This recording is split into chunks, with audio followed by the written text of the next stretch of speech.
1월 13일 화요일자 노준엽의 날마다 성경 창세기 9장 18절로 29절 말씀.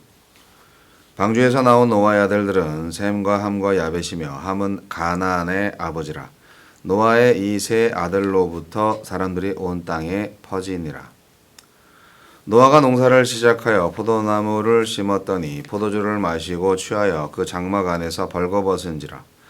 가나안의 아버지 함이 그의 아버지의 하체를 보고 밖으로 나가서 그의 두 형제에게 알림해 셈과 야벳이 옷을 가져다가 자기들의 어깨에 메고 뒷걸음쳐 들어가서 그들의 아버지의 하체를 덮었으며 그들이 얼굴을 돌이키고 그들의 아버지의 하체를 보지 아니하였더라.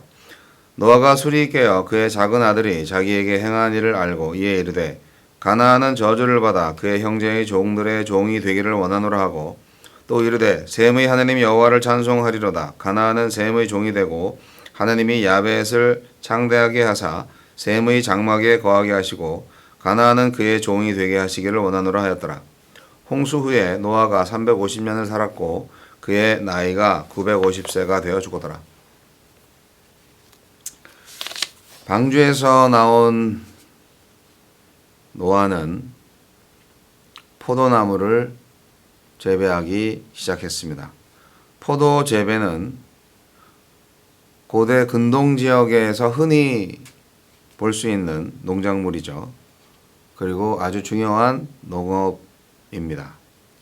이스라엘에서도 포도원은 주로 경사진 곳에 조성되었고 울타리와 망대를 세워서 짐승이나 약탈자로부터 보호를 했습니다. 포도주는 곡식과 올리브 기름과 더불어서 이스라엘의 주식이었다고 합니다. 또한 잔치를 대표하는 요소였고 약으로도 사용이 되었죠. 약주라고 하잖아요. 이스라엘도 마찬가지였습니다. 술을 약주라고 하는. 제사에서는 곡식과 함께 전제와 상번제의 필수 재료로 쓰였습니다. 민수기 28장. 하지만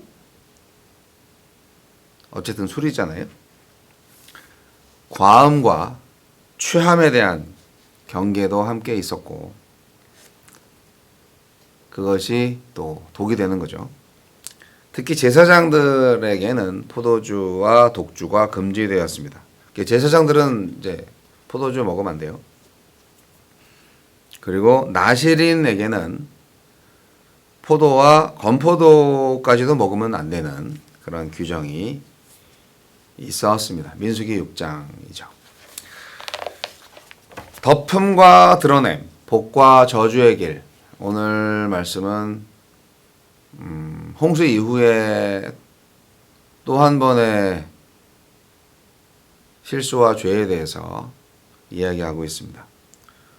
노아가 세 아들을 낳았고 세 아들을 통해서 이제 다시 인류가 번성하기 시작을 한 건데 노아가 근데 술 먹고 취해가지고 수치를 당했는데 그 사건을 대하는 세 아들의 태도에 따라서 후손의 운명이 달라지는 것을 오늘 성경이 말해주고 있습니다.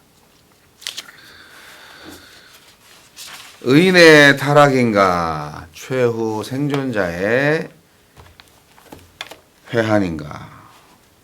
포도주를 취하도록 마신 거죠. 그 자체가 잘못된 거죠. 옷까지 다 벗고 완전히 인사불성이 됐어요. 네. 아무도 보지 않았다면 뭐 별 문제 없이 지나갈 수도 있었을 겁니다만 공개적으로 드러났기 때문에 노아의 치욕이었습니다.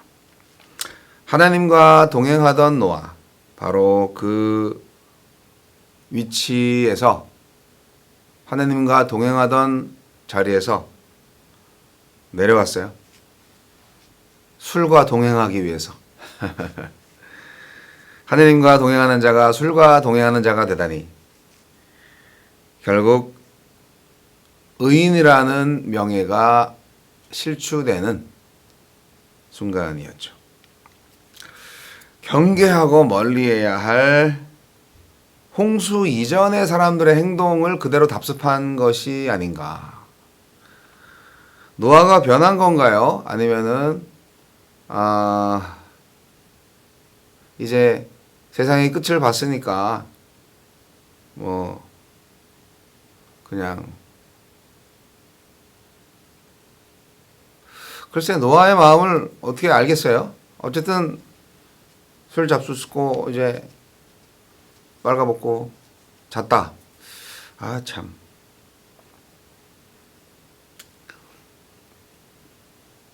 나시리는 이제 포도주와 건포도까지도 먹지 말으라고 했는데 제가 고등학교 3학년 때 술을 좋아하는 친구를 전도하기 위해서 포장마차에서 그 친구를 불러갖고 술 사준다고. 근데 정작 술은 제가 다 마시고 그 친구는 그 전날에 술 먹은 게 좀 속이 안 좋아서 잘 안 먹었다고. 그래서 전도는 실패했어요. 그리고 저는 그 한 병 2홉짜리 소주 한 병을 다 먹어서 3일 동안 아주 힘들었죠. 속이 아주 안 좋아가지고. 그 다음에 이제 이 말씀과 관련된 말씀을 보면서 술 먹으면 안 되는구나. 나는 하나님께 헌신된 사람이다. 나시린과 같은 존재다. 목사가 되기로 결심을 했던 때였기 때문에 그래서 이제 술을 안 먹기로 그때 작정을 했죠. 그때 하나님과 약속을 해서 지금까지도 술은 안 먹습니다만 근데 요즘은 뭐 술을 안 먹든 결국 그것도 마음의 문제다라는 생각이 듭니다. 술 잡수시는 목사님들 많거든요. 하지만 그것이 죄가 되겠는가? 물론 선은 아니지만 과연 술 먹는 게 악이냐 모르겠다는 거죠. 하지만 경계선은 분명히 있습니다. 술 취하시면 안 됩니다. 자, 드러내야 할 악이 있고 덮어주어야 할 부끄러움이 있습니다. 함은 아버지의 수치를 보고 알렸어요. 근데 아무런 조치를 취하지 않았어요. 함은 내가 보기에는 아버지의 수치를 공개를 한 거예요. 우리 아버지 빨가벗었대 뭐 이렇게.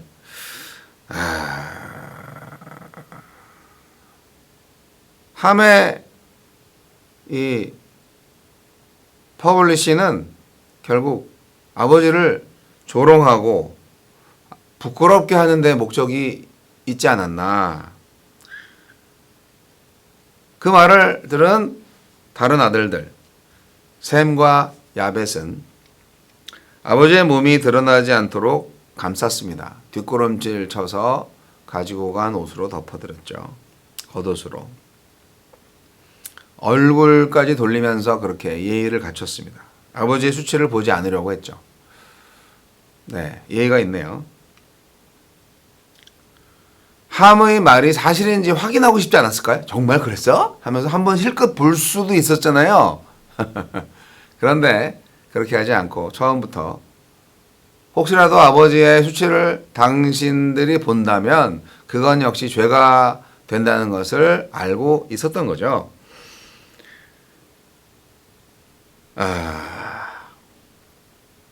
아버지의 명예와 권위가 중요하다는 사실을 셈과 야벳은 알고 있었습니다. 이 작은 사건이 결국 이들의 후손의 운명을 결정하게 됩니다. 술이 깨고 나서 이 사태의 전후 사정을 파악한 노아가 처음으로 한 일이 뭔지 아세요? 화를 냈습니다. 분노를 자제하지 못하고 두 아들에 대한 축복부터 하지 않고 함의 자손에 대한 저주부터 시작을 합니다. 노아도 이제 막 가는 거죠. 홍수 이전 세대의 사나운 심성과 전혀 다른 새로운 세대인 줄 알았는데 이게 자신의 문제에 봉착하니까 결국 똑같이 분노하고 그렇게 감정에 휩싸여서 저주를 퍼붓는 못된 인간이 되고 말았네요. 사실 뭐 인생이 힘들 수 있죠. 술 먹고 취할 수 있어요. 예. 근데 그 다음에 자식을 저주하는 모습은 좀 너무하지 않았나. 이것도 노아에게는 더 치명적인 죄가 되지 않았나 생각이 듭니다. 노아의 한계는 결국 우리의 한계예요. 인간은 다 연약한 존재다. 함과 그 자손을 궁지에 몰아넣는 아버지 노아의 모습. 하나님은 또 한숨을 푹 쉬겠죠. 아유 참 기껏 살려놨고 그렇게 했는데 너마저도 뭐 이러면서 인간의 약함 이제 끝없는 약함이죠. 그리고 그 약함이 연약함인데 이게 악함으로 갑니다. 하나님은 무지개까지 보여주시면서 다시는 심판하지 않을게 그렇게 약속을 하셨는데 그 살 길을 열어주신 하나님의 자비와 사랑 그러나 그에 미치지 못하는 인간의 모습은 여전히 죄인의 모습이구나 하는 것을 발견하게 됩니다. 함은 수치를 드러냈지만 셈과 야벳은 허물을 덮었습니다. 자, 우리가 노아와 같은 아버지를 보고서 어떤 조치를 취할 것 같으세요? 나는 함인가? 나는 셋인가? 나는 야벳인가? 성경이 이 작은 태도의 차이가 미래 세대의 복과 저주로 이어졌음을 보여주는 것인데요. 우리가 직장, 교회, 사회 속에서 또 이 소셜 커뮤니티 안에서 하여간 익명성을 보장받는 상황 속에서 온갖 말을 많이 하죠.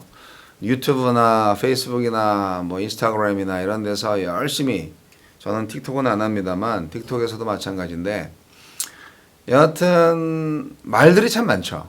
너무 함부로 하죠. 예, 그래서 그 댓글 때문에 어떤 연예인들은 자살을 시도하기도 하고 실제로 자살해서 죽기도 하고 참 무섭습니다. 이 말이라는 게. 어떤 사람의 죄를 발견했을 때, 그 수치를 발견했을 때 우리는 어떤 태도를 가져야 되겠는가? 그 사건에 대해서 그 사실에 대해서 어떻게 적응하고 어떻게 대처하는 거에 따라서 나와 나의 자손이 운명이 바뀐다면 막 하겠어요? 섣불리 하겠어요? 기분 나키는 대로 하겠어요? 댓글 하나 달 때 신중하게 하셔야 됩니다. 하느님의 사랑과 진리 안에서 축복할 수 있는 쪽으로 해야죠. 하느님의 복은요, 덮어주는 사랑에서 흘러나옵니다. 예수 그리스도께서 우리의 수치를 덮어주셨어요. 무엇으로? 십자가의 죽음으로. 그리스도인은 할 수만 있다면 다른 사람들을 살리는 일을 해야 합니다. 타인에게 너그러울 때 하나님도 우리한테 너그러우시지 않을까요?